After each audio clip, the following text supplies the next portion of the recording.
लिहाजा ये जो आप लोगों का सवाल है कि करबला के अंदर सिर्फ आले रसूल ही थे, सहाबा नहीं थे, ये शियों का सवाल है, गंदे लोगों का। ये मुद्दे की पैदाइश है जिनको अपने बाप का नहीं पता, वो उठ के सहाबा के नाम के बारे में बकवास करनी शुरू कर देते हैं। अकीदा अहले सुन्नत ही है, हम लोग अहले सुन्नत जो है, हम लोग नबी अलैहिस्सलाम के घर वालों की इज्जत करने वाले भी है और हुजूर अलैहिस्सलाम के दर वालों की इज्जत करने वाले भी है। उमर भाई ये बहुत गमगीन दिन है, ये मुहर्रम हराम के दिन है, हमें इसमें अफसोस में रहना चाहिए। भाई ऐसा ही मैदान करबला में सिर्फ अहले बैत का बहुत अहम किरदार है। सिर्फ अहले बैत का अहम किरदार नहीं है, सहाबा का भी बहुत अहम किरदार है। मेरे भाई आप गलत कह रहे हैं, सहाबा का वहाँ पे मौजूद नहीं थे। मौजूद थे यार, नहीं यार, अहले बैत के अलावा सहाबा का भी बहुत अहम किरदार है। और मेरे भाई आपको क्या हो गया, वहाँ पे सहाबा का मौजूद नहीं थे? आपको किसने कहा? भाई ऐसा ही है, सहाबा का मौजूद नहीं थे उधर। भाई वहाँ पे नहीं थे, सिर्फ और सिर्फ हुजूर पाक की आल मुबारक थी, सहाबा का मौजूद थे यार वहाँ पर। प्यारे भाईजान बात सुने, वाक़या करबला जो उनसे है ये नबी अलैहिस्सलाम के विसाल के तकरीबन 50 साल के बाद पेश आया। कितने साल के बाद जी?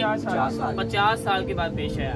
अब एक सवाल ये है, क्या इन 50 साल के अंदर क्या सारे के सारे सहाबा किराम हयात रहे, जिंदा रहे, या कुछ फौत भी हुए? फौत भी हुए ना भाई। अच्छा, एक तहकीक के मुताबिक सन 61 हिजरी के अंदर जब वाक़या करबला पेश आता है, उस वक्त तकरीबन 200 या 300 सहाबा किराम मौजूद थे। बाकी सब के सब या तो पर्दा फरमा के थे या शहीद हो गए थे। चलो मिसाल के तौर पे आपके लिए मजीद आसानी कर देता हूँ, आप 500 सहाबा किराम की तादाद लगा लो कि उस वक्त सन 61 हिजरी के अंदर 500 सहाबा किराम हयात थे, बाकी सब के सब जो उनसे वो पर्दा फरमा के थे। अच्छा, अब ये जो 500 सहाबा किराम मौजूद थे, ये ना मक्के के अंदर सब मौजूद थे, ना मदीने के अंदर मौजूद थे, बल्कि ये सारी दुनिया के अंदर दीन हक इस्लाम की इशाअत करने के लिए, दीन को फैलाने के लिए ये लोग फैल गए हुए थे। और तीसरी बात, जो सहाबा किराम पूरी दुनिया के अंदर मौजूद थे, उनमें से सबसे कम उम्र वाले जो सहाबी थे वो खुद सैयदुश शुहदा इमाम हुसैन रज़ियल्लाहु ताला अन्हु थे। क्योंकि जिस वक्त नबी अलैहिस्सलाम का विसाल मुबारक होता है, उस वक्त सैयदुश शुहदा की उम्र मुबारक जो थी वो 7 साल 7 महीने और 7 दिन थी।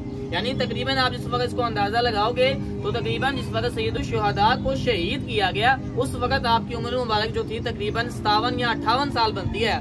उस वक्त जो है सबसे कम उम्र वाले जो सहाबी थे वो खुद सैयदुश शुहदा थे। इस लिहाज से अगर आप देखा जाए तो बाकी जो सहाबा किराम पूरी दुनिया के अंदर मौजूद थे, उनकी उम्र मुबारक जो है वो तकरीबन 70 से 72 साल की एक सहाबी की तरह उम्र बनती है। अब आप लोगों ने बात को बात से जोड़े, यानी जिस वक्त तो सहाबा किराम वहाँ मौजूद भी कोई नहीं है, जो 300 या 400 500 सहाबा मौजूद है वो पूरी दुनिया के अंदर मौजूद है, और उम्र के लिहाज से भी यानी कि सैयदुश शुहदा सबसे छोटे हैं। भाई पहली बात तो ये आप समझे, सैयदुश शुहदा इमाम हुसैन रज़ियल्लाहु ताला अन्हु आप जंग के इरादे से गए कोई नहीं थे, आप तो लोगों से बैत लेने के लिए गए थे। वाक़या करबला आप लोगों के सामने है। हज़रत मुस्लिम बिन अकील रज़ियल्लाहु ताला अन्हु को आपने भेजा, वहाँ जाकर जिस वक्त सारे मामला देखे, सब लोग ठीक है, बैत करने के लिए बिल्कुल तैयार है, उन्होंने खत लिखा। वाक़या करबला सारा आप लोगों के सामने है। भला मुझे ये बात बताएं, कभी कोई बंदा अगर जंग करने के लिए जाए, क्या अपनी औलादों को, अपने घर वालों को साथ लेकर जाएगा? और भाई नहीं जाएगा ना, साथ लेकर घर वालों को छोड़कर फिर खुद जाएगा ना बंदा जंग करने के लिए। आप मुझे एक बात का जवाब दे, जिस वक्त आप लोग ये तकसीम कर लोगे ना, उस वक्त सारा का सारा मामला खुलकर आपके सामने खुद आ जाएगा, हकीकत से आगा आप लोग खुद हो जाएंगे। आप मुझे इस बात का जवाब दे कि सैयदुश शुहदा का मुकम्मल काफिला कितने अफराद पर मुश्तमिल था?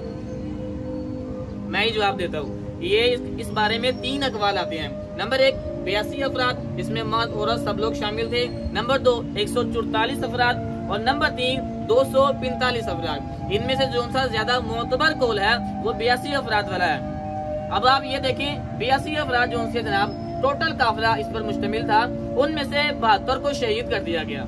ये जो 72 अफराद शहीद हुए हैं, इनमें से जनाब आले रसूल के कितने अफराद थे, इसके बारे में भी जनाब 3 कौल है। नंबर 1 16 अफराद, नंबर 2 19 अफराद, और नंबर 3 21 अफराद। चलो हम ज्यादा वाला कौल ले लेते हैं कि 21 अफराद जो है वो आले रसूल के थे, जो बाकी थे। अच्छा देखें, चलो ये जो 21 अफराद खानदान रसूल के शहीद हुए हैं, इसके अलावा क्या पूरी रुबे जमीन के ऊपर क्या सिर्फ ये 21 ही बंदे थे जो खानदान रसूल के थे, बाकी कोई नहीं था?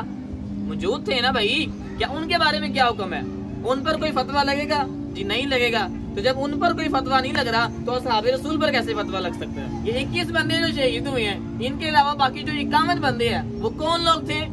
वो या तो सहाबा थे या सहाबा की औलादें थी, बाकी जो बचे उनके गुलाम थे। लिहाजा ये जो आप लोगों का सवाल है कि करबला के अंदर सिर्फ आले रसूल ही थे, सहाबा नहीं थे, ये शियों का सवाल है, गंदे लोगों का। ये मुद्दे की पैदाइश है, जिनको अपने बाप का नहीं पता, वो उठ के सहाबा के नाम के बारे में बकवास करनी शुरू कर देते हैं। याद रखो, अकीदा अहले सुन्नत ये है, हम लोग अहले सुन्नत जो है, हम लोग नबी अलैहिस्सलाम के घर वालों की इज्जत करने वाले भी है और हुजूर अलैहिस्सलाम के दर वालों की इज्जत करने वाले भी है।